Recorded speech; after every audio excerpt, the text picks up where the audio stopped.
Mesdames, Messieurs, bonjour, bienvenue dans la matinale info sur Tweet TV. Tout de suite, les titres. Une loi votée à l'unanimité par les députés de cette plénière ce 21 janvier à l'Assemblée nationale a adopté la loi portant institution de volontaires pour la défense de la patrie, détail dans ce journal.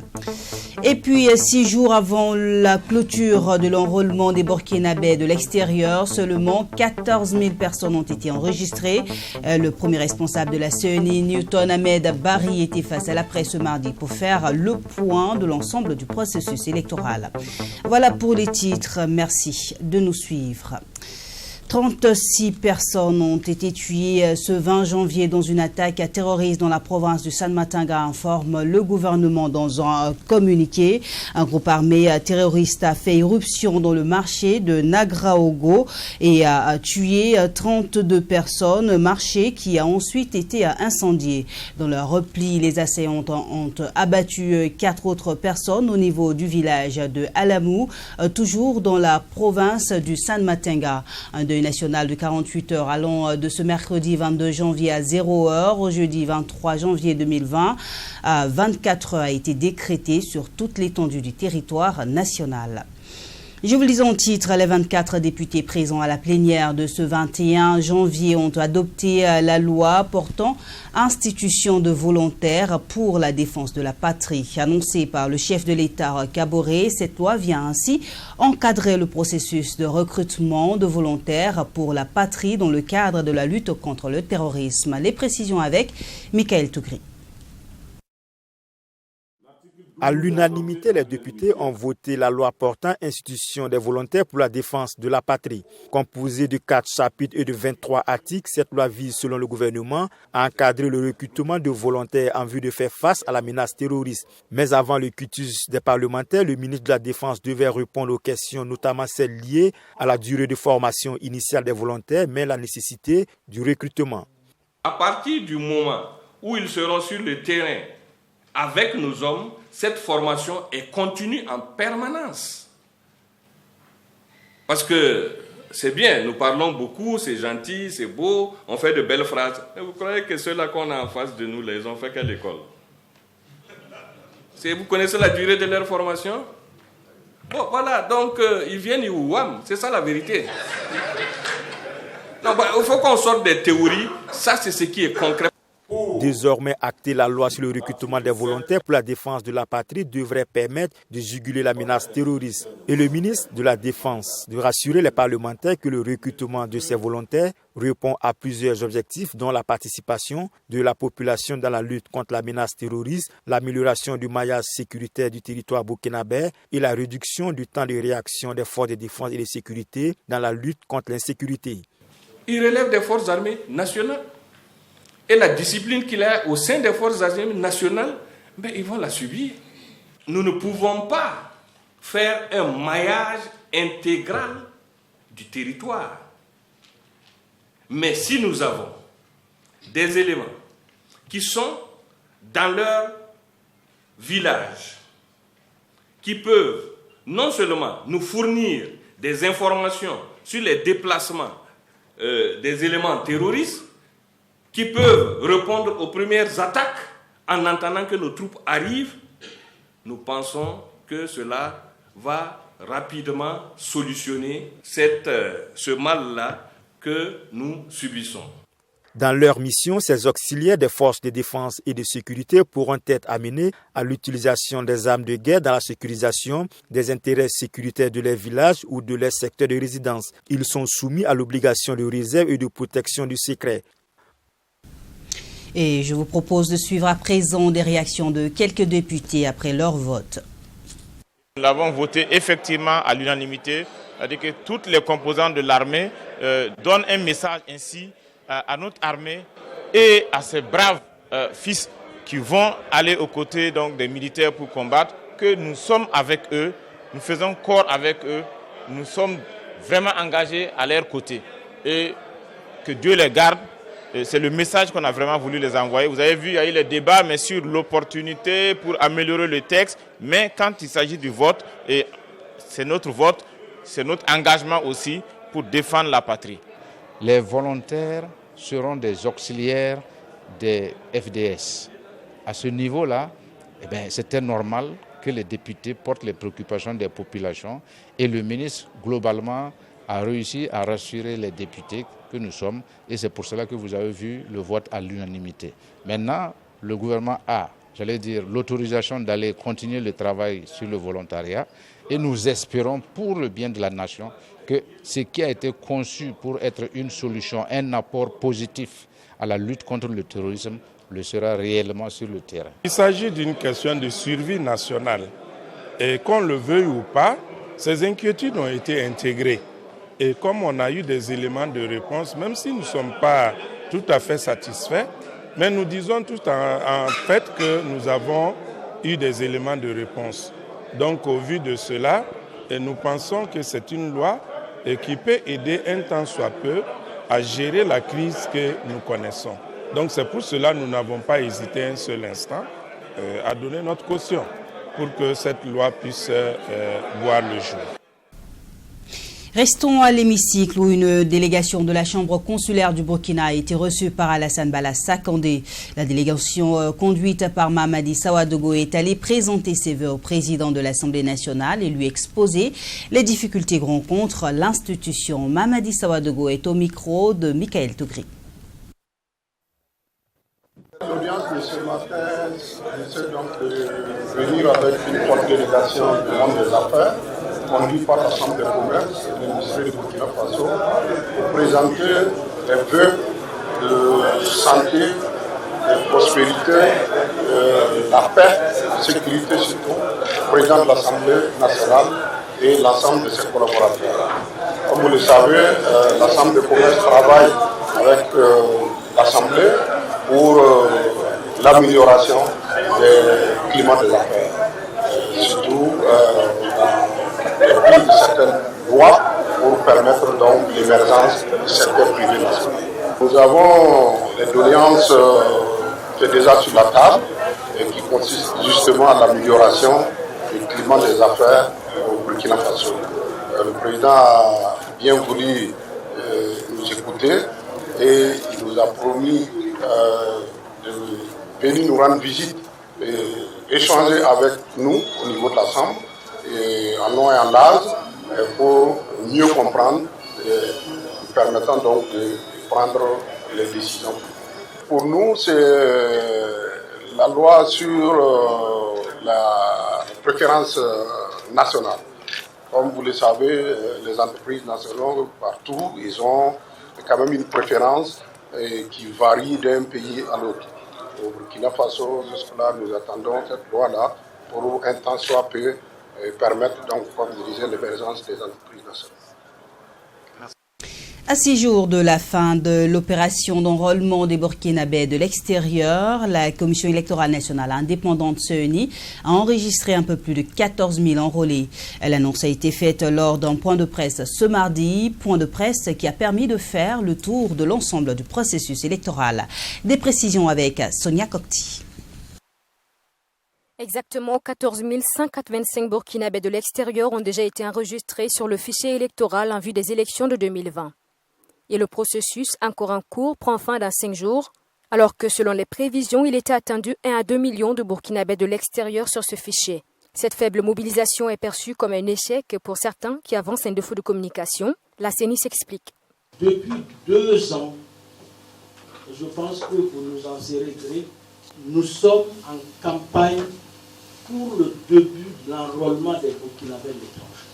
Nous avons recruté 800 opérateurs de kits. 800 opérateurs de kits.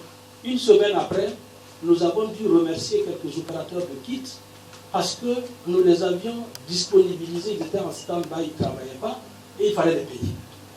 La CENI indique également un retard des opérations dans 4 pays, l'Allemagne, l'Arabie Saoudite, les États-Unis et le Canada. Il peut être lu sur les statistiques que le Gabon est le pays qui enregistre le plus grand nombre d'enrôlés, de 1978 personnes.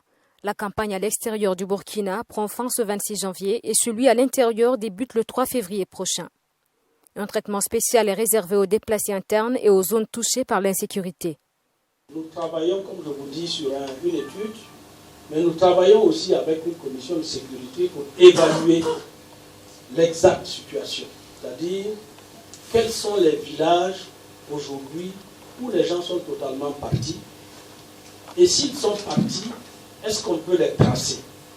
Selon les prévisions, le fichier électoral général pour les élections de 2020 devrait compter une douzaine de millions d'électeurs.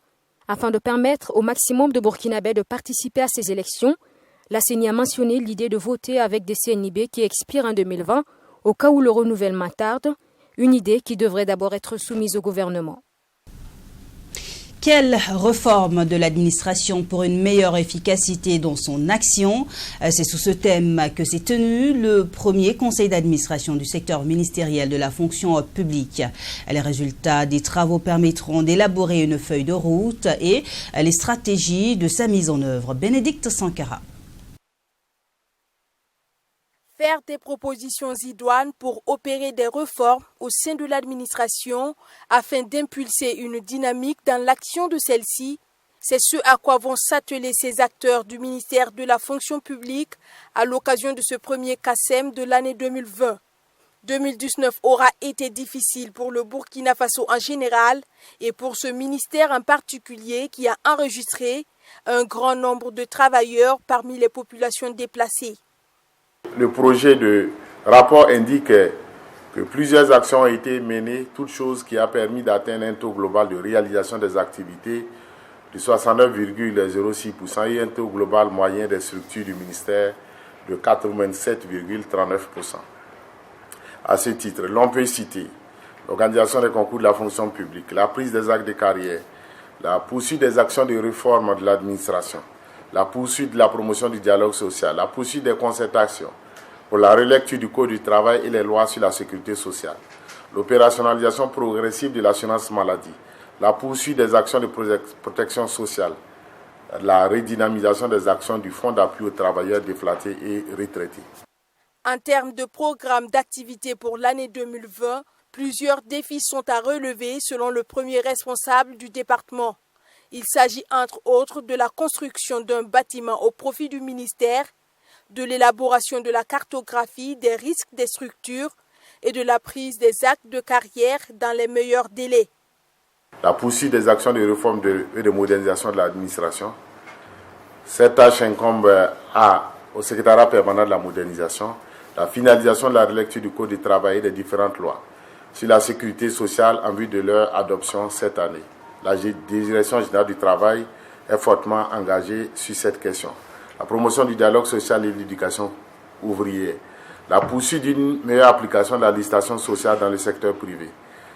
Au regard des attentes des usagers de l'administration, j'en appelle donc à la responsabilité de chacune et de chacun de nous pour relever les défis. C'est ainsi que je vous invite à analyser et à adopter un plan annuel de travail ambitieux, mais réaliste au regard des ressources que nous avons et que nous devons utiliser de manière efficiente dans nos actions. Au sortir de ce conseil d'administration du secteur ministériel, les participants pourront mettre en œuvre des stratégies pour préserver les acquis et proposer des réformes pour améliorer les performances du ministère de la fonction publique, du travail et de la protection sociale. Clôture ce 21 janvier des travaux de la Conférence nationale sur la modernisation de l'élevage. Plusieurs recommandations ont été faites et des doléances ont été portées à l'endroit du gouvernement pour une meilleure sécurisation des activités des éleveurs et un accompagnement conséquent pour la modernisation du secteur. Nadine Zongo. À cette clôture de la deuxième édition de la Conférence nationale sur la modernisation de l'élevage, ce sont les ministres en charge des Affaires étrangères et des droits humains qui sont venus échanger avec les éleveurs sur les préoccupations de leur secteur d'activité. Des préoccupations qui se résument essentiellement à la modernisation du secteur de l'élevage. Pour le président de l'association, cette édition est une réussite dans la mesure où toutes les activités ont été tenues. Au niveau bilan, en tout cas, nous sommes vraiment satisfaits parce que toutes les communications que nous avons prévues ont été faites. Donc, naturellement, nous sommes vraiment satisfaits, y compris la mobilisation aussi. Vous savez aussi, nous sommes actuellement dans l'insécurité. Il y a beaucoup de jeunes ce n'est pas facile pour les éleveurs. Donc c'est pour ça que nous avons appelé le ministère de la Sécurité qui est venu naturellement pour faire une communication pour leur montrer comment les éleveurs peuvent se comporter dans les zones d'insécurité. L'élevage constitue une source d'entrée de devises au Burkina Faso après l'or et l'agriculture, a déclaré le ministre Alpha Bari. Ce secteur aujourd'hui connaît des difficultés liées au terrorisme. Le ministre des Affaires étrangères invite donc ces éleveurs à pratiquer leurs activités sereinement tout en collaborant avec les forces de défense et de sécurité. Aujourd'hui, il y a beaucoup de régions, ou en tout cas des communes de notre pays qui sont confrontées au phénomène du terrorisme. Et on sait bien que le trafic de bétail fait partie aussi de l'économie du terrorisme, en plus des autres trafics. Donc, trouver les bonnes stratégies de pouvoir exercer son élevage dans les zones de conflit, c'est assez important. Et surtout, c'est important aussi pour assécher l'économie aussi des terroristes. Parce que plus ils s'enrichissent, plus ils sont dangereux. Donc, moins ils ont la possibilité d'avoir des moyens. Et donc, ils sont plus vulnérables et donc plus faciles en termes de cibles pour nos forces de défense et de sécurité. Dans les jours à venir, l'Association des éleveurs pour la gestion durable de l'environnement organisera une table ronde pour mobiliser des fonds auprès des partenaires afin de réaliser leur projet de développement, la construction de fermes pilotes. Le réseau accès aux médicaments essentiels Rameux a tenu une conférence de presse ce lundi. Les résultats du rapport alternatif de veille citoyenne ont été présentés à la presse. Les données qui couvrent la période de janvier à septembre 2019 révèlent 2049 cas de dysfonctionnement qui touchent toutes les pathologies prioritaires telles que le paludisme, la tuberculose ou encore le VIH-Sida. Et parmi ces dysfonctionnements, les ruptures de médicaments occupent la première place. Maxime Jean-Eudes Bambara. En conférence de presse, le réseau accès aux médicaments essentiels présente l'état des lieux de l'accès aux soins de santé pour les maladies prioritaires suite à la veille citoyenne menée en 2019 par l'OCAS, l'Observatoire citoyen sur l'accès aux services de santé. Selon les données du rapport qui couvre la période de janvier à septembre 2019, 485 centres de santé ont été visités par les collecteurs dans les 13 régions du pays et plus de 10 000 personnes interviewées. Que disent les résultats du rapport de notre veille? Pour les aspects positifs, parce qu'il y en a, ce n'est pas seulement que des aspects négatifs, un bon niveau de satisfaction des services reçus par les usagers dans les centres de santé, 90% étaient satisfaits. La mesure de gratuité des soins est appliquée dans toutes les formations sanitaires publiques, 100%. La bonne disponibilité des examens de diagnostic TDR du paludisme au cours de la période également a été constatée et appréciée. En considérant les différentes cibles, l'on retient, selon le RAM, que les usagers de la gratuité des soins ont rencontré le plus de dysfonctionnements, avec 59%, suivi des patients du VIH, 25%, et du paludisme, 11%. La tuberculose, elle, ressort avec 2,3%. Par ailleurs, en 2019, l'accès aux soins dans les centres publics de santé au Burkina Faso a été, selon le RAM, caractérisé entre autres par l'insatisfaction de l'accueil par près de 3% des PV-VIH et des malades de tuberculose, 9% des patients de paludisme et des bénéficiaires de la gratuité des soins ont été mal accueillis par les prestataires, 84% des patients du paludisme et 15% des femmes enceintes et les accompagnants des enfants de moins de 5 ans ont eu recours à des pharmacies externes pour satisfaire leurs ordonnances.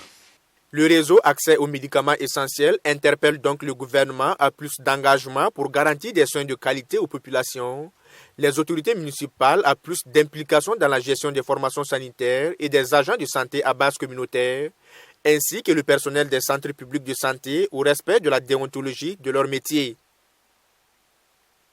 Le paiement des frais de scolarité à travers Coris Money est désormais une réalité. Le ministère de l'Enseignement supérieur, de la Recherche scientifique et de l'Innovation et Coris Bank International ont procédé ce mardi à la signature d'une convention de partenariat. C'était en présence du ministre de l'Enseignement supérieur, Al-Kassoum Maïga, et des responsables de la banque. Maxime Jean-Eudes Bambara. Le président de l'université Nazi Boni et le directeur général de Coris Bank International procédant à une signature de convention de partenariat. Signature de convention qui marque le lancement officiel des paiements de frais de scolarité dans les universités publiques du Burkina Faso à travers Coris Money, la solution de paiement mobile de Coris Bank International. Aujourd'hui, nous avons assisté à la signature d'une convention entre Coris Bank International et les 7 universités publiques du Burkina Faso, dans le sens de permettre en réalité à tous les étudiants, partout où ils sont, de pouvoir payer les frais d'inscription en ligne sans se déplacer au niveau des grandes villes pour payer les frais d'inscription. À en croire le directeur général de Coris Bank International, le processus de paiement répond au slogan de la plateforme Coris Money, qui est d'être simple et cool. Pour le paiement, il faut savoir qu'aujourd'hui, l'université a déjà instauré une inscription en ligne. Tous les étudiants, à travers la plateforme Campus Faso, disposent d'un numéro d'identification électronique qui permet en réalité de voir en réalité le compte de l'étudiant, son dossier d'inscription. Et donc, à partir de ce numéro, tout étudiant a la possibilité, lorsqu'il veut payer ses frais d'inscription, de pouvoir rentrer dans la plateforme et de pouvoir choisir en réalité donc, le paiement de ses frais d'inscription. Et cela se fait en moins de 5 minutes. Une innovation qui s'inscrit dans la politique de modernisation des administrations universitaires et saluée à sa juste valeur par le ministre de l'Enseignement supérieur, de la Recherche scientifique et de l'Innovation, Al-Kassoum Maïga. On a profité de signer une convention avec Coris Bank à travers Coris Money pour nous permettre encore de donner plus de possibilités aux étudiants pour faire les inscriptions et les paiements en ligne. À la fois, ça va faciliter le travail pour les étudiants, mais pour eux-mêmes, parce qu'avant, c'était des caissiers qui étaient en train de faire le travail et que c'est quand même très difficile quand vous avez une file de 300, 500 étudiants devant vous. Ce n'est pas facile de faire le travail. Maintenant, ça va nous faire donc en 5-10 minutes de faire l'inscription et les paiements. Et donc, c'est vraiment une innovation importante pour les universités. Cette signature de convention intervient dans le cadre de l'atelier d'élaboration des contrats de performance ouvert ce mardi 21 janvier et qui se déroulera jusqu'au 23 janvier prochain au Conseil régional du Plateau central. Voilà qui met fin à ce journal qui a été préparé par l'ensemble de la rédaction. Merci de l'avoir suivi et bonne journée en compagnie des programmes de Tree TV.